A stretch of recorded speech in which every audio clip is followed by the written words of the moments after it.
Hi, I'm Bob Tabor with www.learnvisualstudio.net. In this lesson, we're going to combine several ideas that we just covered in previous lessons in order to create what I call a poor man's hamburger navigation layout. Now, why am I calling it a poor man's version? Because I'm trying to give you the simplest, cleanest, clearest path so that you can implement hamburger navigation right away in your Windows 10 apps.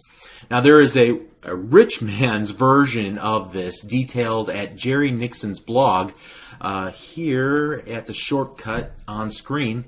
And like I said, Jerry Nixon works for Microsoft. He's done an awesome job with this particular article. Let me pull it up here.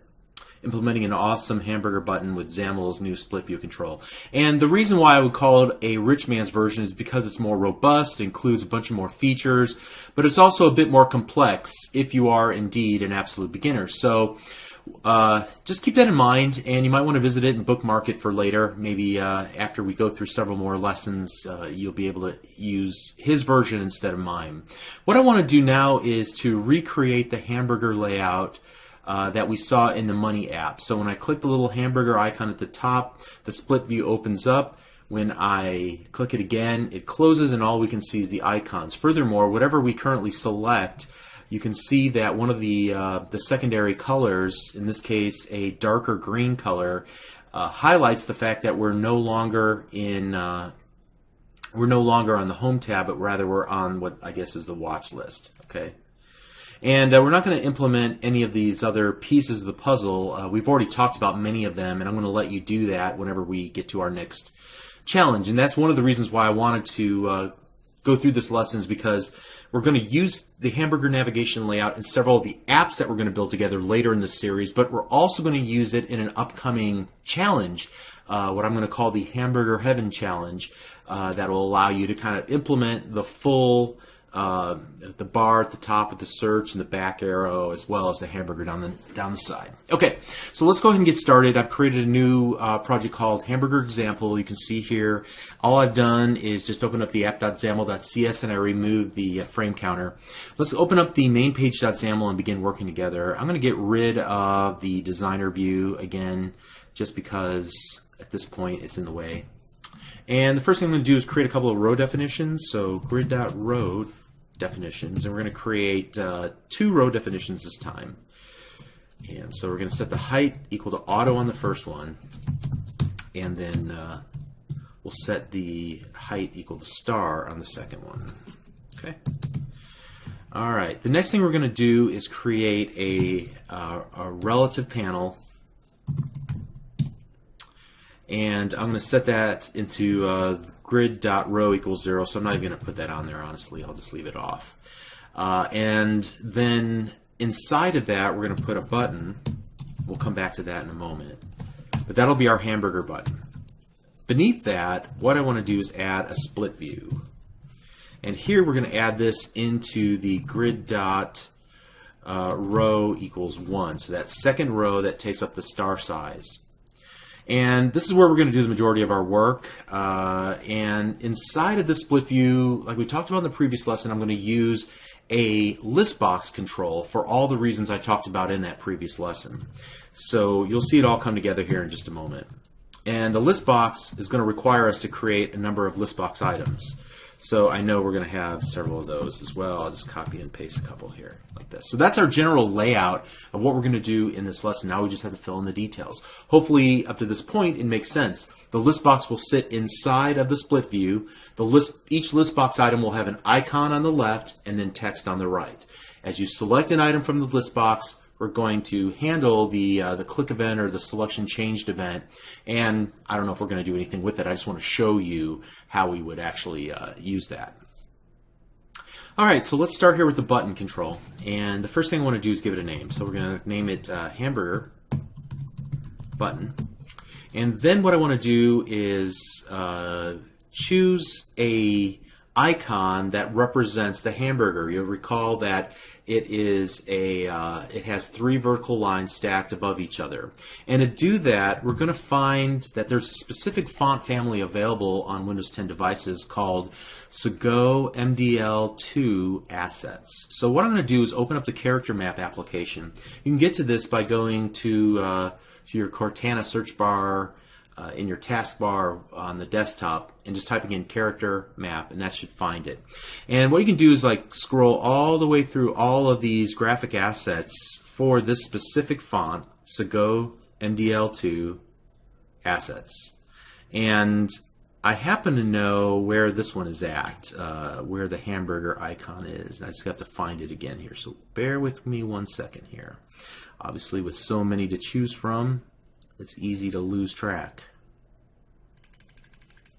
All right, there I go. It's right here, and you can see that the most important part of this is what you see down here in this little status bar. You see a capital U plus E700, and it's marked for private use. We don't care anything about that. The only thing that's important to us is the E700 part, okay?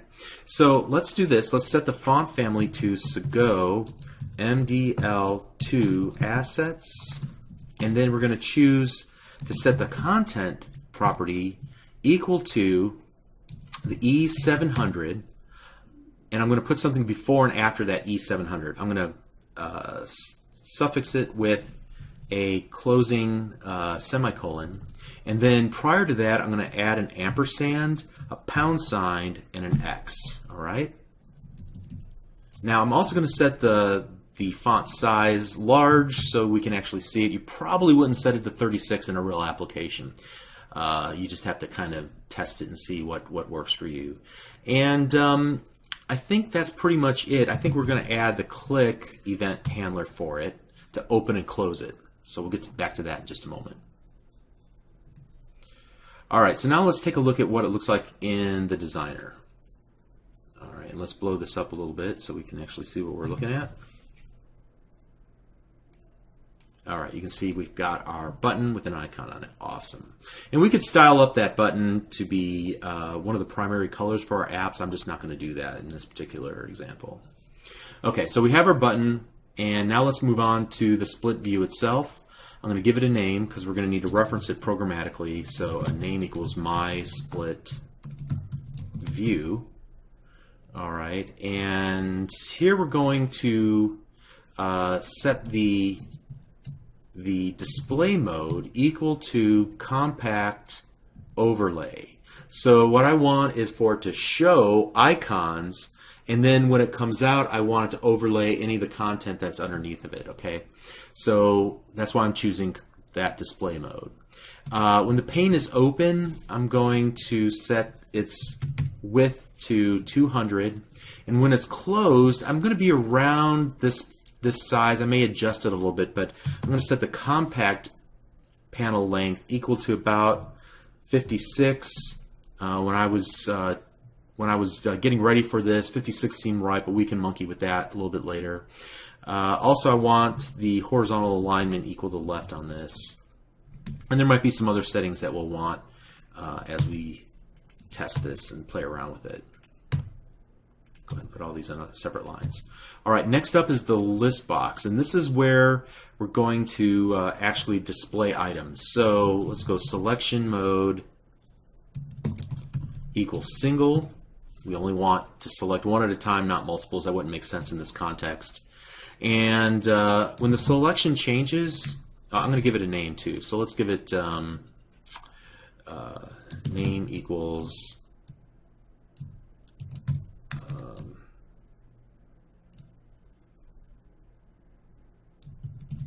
icons list box, something like that. And then we're going to go ahead and set the selection changed equal to a new event. All right, we'll come back to that later. All right, and then we're going to set for each of the text box items, we're going to do something like this. We're going to open it up, and we're going to need to add a stack panel. And we want what comes next to be oriented horizontally. Then I'm going to put a text block, and this first text block will be the icon, and the second text block will be the actual text. So where will we get the icon from? Well, once again, we're going to go to the font family equals Segoe MDL to assets, and then we'll set the font size equal to 36. And then finally we're going to set the text equal to. Now let's find another icon we want to use with a character map. We can choose any of these. For this example, you'll just have to hunt through and find something that you're looking for. Let me choose something relatively simple like this little share button that we would see all over Windows 10, especially on the Edge browser. So I'm going to select that, and it's E72D. All right, E72D. E72D. And I'm going to put a semicolon after it. I'll put an ampersand, pound sign, lowercase x above it, like so. And I just realized my mistake here. Font size equals 36. Great. All right, then next up I want to put the text that comes next to it, right? So we'll put the text here equal to first option. Very generic. You could come up with something better than that. How about I just rename that to share? Maybe that'd be better. We'll set its font size equal to 36.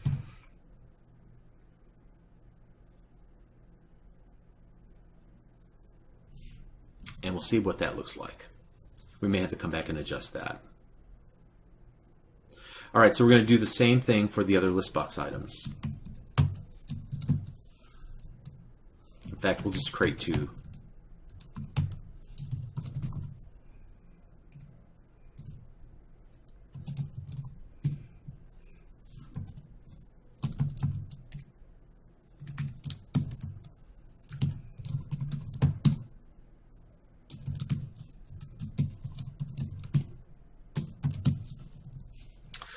Let's open up our character map and find another icon we want to use. I'll go ahead and use this star. Anything that you find is fine. In this case, E734. E734, semicolon after it, ampersand, pound, X before it. And then let's set the font family. Segoe MDL to assets, and then finally the font size will be 36. And then I'll just put here text equals favorites, and we'll put its font size equal to 36 as well. All right, so I think I have enough here to work with. The one thing I will want to do though is whenever the selection changes, well, actually, let's back up to the hamburger. Whenever somebody clicks the hamburger, remember what we want to do? We want to show or hide the split view. So let's go and select F12 on our keyboard. So we're here in the code behind, and what I want to do is my split view is pane open equals not my split view dot is pane open, like so. And remember, we talked about how that would show and hide the split views pane. Let's run it and see what happens now.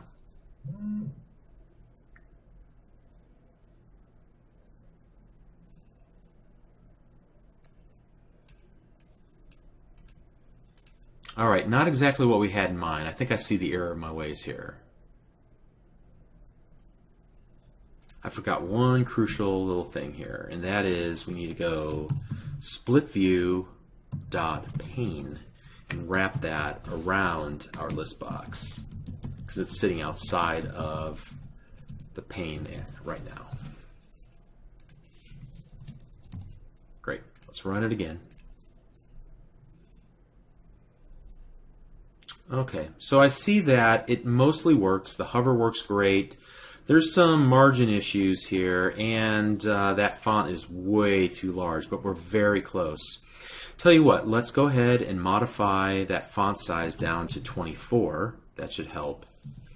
And then I want to put some margin space to the left of this text block. So we'll set margin.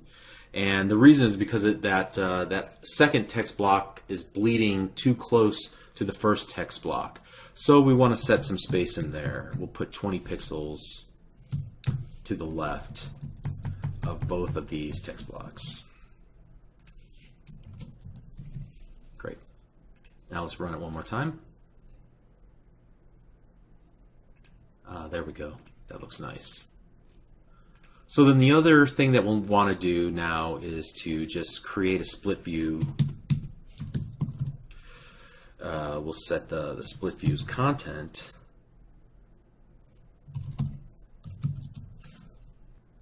And for our purposes, I'm just going to put a text block in there.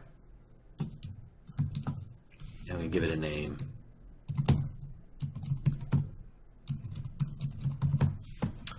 Just to prove that the click actually works, or that the selection changed actually works. Furthermore, I'm going to change or add to this list box item. I'm going to give it a name. So we're going to call this first one the share list box item, and then the second one, give it a name of favorites list box item. And now in the list box selection changed event handler, what I want to do is put my mouse cursor there and hit F12. That'll open it up in the code behind. And I can do something as simple as this. What do we name that again? Share list box index. So share is selected, else if favorites list box item is selected. And in each of these cases, result text block.text equals share, and then we'll do the same here. Result text block.text equals, and here's where you probably want to do what we talked about earlier with navigation and load in another page into a frame, and that frame would sit in the middle where we currently have the content area. Okay, and that's something that you're going to actually need to do for the next challenge. All right, so let's see what we have here. All right, so you can see that when we select either of the buttons, it changes the selected item, and I can even select and then go away and it still selected it, okay, because we have overlay and not inline. All right, so hopefully that all made sense. You're going to need this skill, this poor man's hamburger navigation layout for our upcoming challenge, and as we move along, like I said before. Okay, so I think we're just about ready to get started with that. After a quick review, we'll get started with that challenge, and we'll see you there. Thanks.